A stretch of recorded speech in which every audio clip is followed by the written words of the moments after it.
तो कहते हैं कि शैतान उनके पास आया और नफ्स के रास्ते से उनसे कहा, आप बड़े कमजोर हैं, थोड़ा खा लेंगे तो इबादत में खड़े हो जाएंगे। आप नसीहत कर रहा है, इबादत आपकी अच्छी हो जाएगी, आप थोड़ा खा लेंगे, कुछ खाना पानी पेश कर दो। सैयदना ईसा अलैहिस्सलाम जलाल में और कहा, यकीनन भूख तो लगी है, प्यास तो लगी है, लेकिन तुझ जैसा शैतान और ये कहे कि खा ले इबादत में ताकत आ जाएगी, ये समझ से बाहर है, समझ से बाहर है। हजरत ईसा अलैहिस्सलाम ने उसी वक्त कहा, मैं मर जाऊंगा लेकिन तेरी पेशकश को कबूल नहीं करूंगा, तेरी तरफ से जो भूख मिटाने की बात की जा रही है। और उसी वक्त ईसा अलैहिस्सलाम ने यह फरमाया कि मुझे पता है कि शैतान अगर सबसे ज्यादा बिलकता है, तड़पता है तो इंसान की भूख से, कि ये भूखा रहेगा तो मेरा वार इस पर नहीं हो पाएगा। शैतान को इस बात का हमेशा डर है कि जो बंदा भूखा और प्यासा रह जाए और उसको बर्दाश्त हो जाए तो शैतान कहता है कि इस पर तो मेरा वार हो नहीं पाएगा, मुश्किल हो जाएगा, इसको खिलाओ, इसको पिलाओ। रोजा छोड़ने की जितने लोगों के दिलों के अंदर ये ख्वाहिशात आती हैं, वो नफ्स उनका रोजे से दूर करता है। वो शैतान का जासूस कहा गया है नफ्स को, जो छोड़ करके गया है। रमजान में शैतान तो नहीं, लेकिन शैतान का जासूस हमारे साथ है, वो नफ्स है। हमें किन किन चीजों की ख्वाहिशात है, ये नफ्स उसे खबर देता है शैतान, और उसी रास्ते से वो हम पर हमला करता है। नफ्स तो हमारे सबके साथ है। ये तुम्हें अंदर से ये कहेगा कि भूखे रहने से कमजोरी आ जाएगी, फला हो जाएगा, ये हो जाएगा, और खाओ, पेट को भरते जाओ, और नफ्स जब मोटा हो जाए शैतान इस पर हावी हो जाए। इसलिए मेरे अजीजों, और बहुत सारी मिसालें ऐसी हैं कि भूख ने इंसान को काबू में करने की आदत अगर किसी इंसान के अंदर आ गई तो वो वक्त का वली बन जाएगा। अल्लाह के औलिया इकराम की पूरी तारीख आप देखो, उनके यहाँ जो तरबियत दी जाती है, सबसे पहले भूखा रहने की तरबियत दी जाती है, भूखा रहने। इसलिए मुझे एक बात याद आती है, मारहरा मुतहरा में हजरत सैयद आले रसूल अहमदी मारहरवी रदी अल्लाह ताला, आला हजरत के पीरो मुर्शिद हैं। वो बड़े सादात का खानदान, हुजूर सैयद आले रसूल अहमदी मारहरवी खातिमुल अकाबिर रहमतुल्लाह ताला अलैह, आपकी बारगाह में एक मौलाना साहब आए और उन्होंने कहा कि हुजूर आप यहाँ खिलाफत मुझे लेनी है। लोग खिलाफत के चक्कर में भागते रहते हैं, आज तो आम है, कहीं से भी मिल जाएगी चलते फिरते, लेकिन वो औलिया कामिलीन, उनके यहाँ मौलाना साहब ने कहा कि हुजूर आपसे बैत हूं, खिलाफत चाहिए। तो हजरत खातिमुल अकाबिर ने कहा, आज तो आए हैं आप रात में, खाना खाइए, आराम कीजिए, कल देखेंगे, बात करेंगे। तो खादिम से कह करके उनको मछली मंगवाई, और रूहू मछली और या कोई और एक खास किस्म की मछली, भुनी हुई मछली, इनको खूब खिलाने के लिए हुक्म दिया। हजरत ने उनको खूब खिलाया, लेकिन खादिम से कहा था पानी मत देना, मछली पेट भर करके खिलाओ। उनको खूब मछली परोसी गई, और जैसी वो शिकम सैर हो गए, खादिम ने कहा आता हूं, और दरवाजा बंद करके चला गया। पानी कुछ दिया ही नहीं, और मछली जब पेट में जाए तो शिद्दत की प्यास लगती आदमी। और वो खास किस्म की मछली थी जिसको भुना गया था अलग अंदाज से, वो अंदर जाकर के बेकरारी बेचैनी बढ़ गई, वो पुकारते रहे अंदर से पानी पानी पानी, कोई सुनने को तैयार नहीं। हजरत का हुक्म था पानी मत दो। सुबह तक वो बेचारे इधर से उधर तड़पते रहे, उनकी आंखें चौड़ी हो गई, सुबह हलक से जबान बाहर आने लग गई। कहा क्या मेहमान नवाजी है, सादात का घराना है, क्या मेरे साथ किया गया है। सुबह फजर में खादिम जैसी दरवाजा खोला, लपक के उसको पकड़ लिया, कहा कि अभी तुझे मार डालूंगा, फला कर दूंगा। जितना गुस्सा था सब निकाल दिया, उसके कपड़े पकड़ के फाड़ दिए। कहा रात को खाना खिलाया, पानी नहीं दे सकता था। उसने कहा मैंने कुछ नहीं किया, जिस पीरो मुर्शिद के पास आप खिलाफत लेने आए थे उनका हुक्म था। कहा चलो उनसे ही बात करता हूं।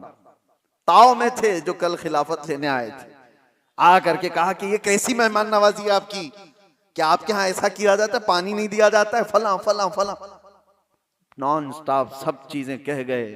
हजरत खातिमुल अकाबिर ने कहा पानी दे दो, पानी दो, और उसके बाद इनको नजराना देकर रुखसत करो।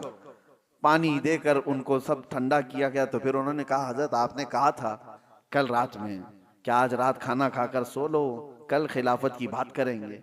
आपने कहा जो अपनी प्यास बर्दाश्त नहीं कर सकता वो अपनी खिलाफत के बोझ को कहां उठा सकता है।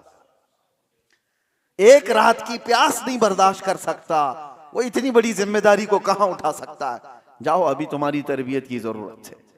यह औलिया कामिलीन, सूफिया कामिलीन का तरीका रहा है कि अपने मुरीदीन को पहले भूख से वो आजमाते थे और उनको रिहर्सल करवाते थे कि कंट्रोल करना सीखो, भूख और प्यास इंसान को बेकाबू करती है। यही तो बात है। आज भी आप इसका जलवा देख सकते हैं जो मैंने बताया, मौलाना साहब का जलाल, जो अपने उस घराने पर भी जलाल कर गए जिस पर खिलाफत की तवक्को लेकर आए थे। उसका आप उसकी एक झलक आप अपने यहां भी देख सकते हैं। शाम का वक्त देखो, असर के बाद सबका चेहरा और किस अंदाज से इनका पारा गर्म रहता है। इफ्तारी से पहले किसी मुसलमान को टच भी कर दे कोई, जंग हो जाती है। बाहर सड़कों पर तो अक्सर ये देखा गया है कि ये बेचारा सामान खरीदने जा रहा है, बाइक भगा रहा है, उसको ना इधर की दिख रही ना उधर की दिख रही है, खुद ही जाके किसी को ठोका और फिर उसके बाद लड़ाई भी खुद ही कर रहा है, सामने वाले को खुद ही नीचे करके मारने की कोशिश कर रहा है। वजह यह है कि ये वही जलाल है जो सुबह से शाम तक भूख और प्यास बर्दाश्त नहीं हो रही है। ये अल्लाह ताला की अता है जो तुम महफूज हो। अगर अल्लाह तबारक व ताला की रहमत ना हो तो हम घंटों भी बर्दाश्त नहीं कर पाएंगे। ये अल्लाह की अता है, उसकी रहमत साथ है। इफ्तारी के मौके पर आप देखो, दस्तरखान पर खाना आपको थोड़ा सा ही है, लेकिन दस्तरखान पर इज्तिमाई तौर पर अगर आप बैठे रहो कभी मस्जिद वगैरह में, अरे केले का एक टुकड़ा भी तुम्हारे सामने वाला बाजू वाला उठा लिया तो गुस्सा आ जाता है। शरबत का गिलास आपके पास रखा था, किसी और ने सामने से उठा लिया, अरे मिलेगा बाद में भी, लेकिन उस वक्त बर्दाश्त नहीं होता। एक गिलास शरबत कोई ले लिया तो गुस्से में उसको देखने लग जाते हैं, भाई अपने सामने का देख, मेरा क्यों उठाता है।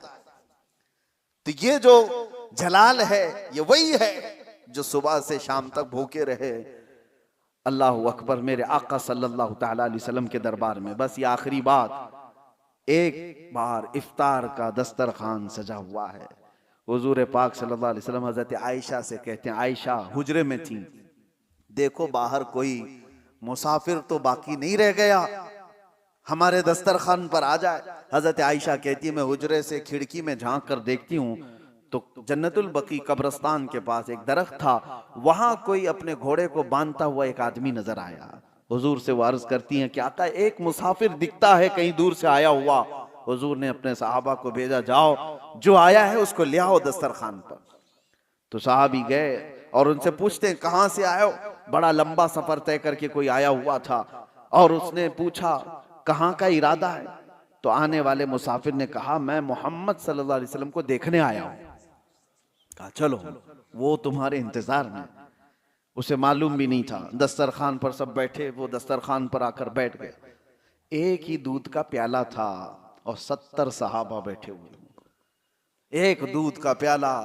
कभी तादाद सहाबा की जो असहाबे सुफ़ा हुजूर के साथ, नबी पाक सल्लल्लाहु ताला अलैहि वसल्लम दस्तरखान पर बैठे, सबसे पहले वो नए आए हुए अजनबी मुसाफिर को हुजूर ने प्याला पेश किया।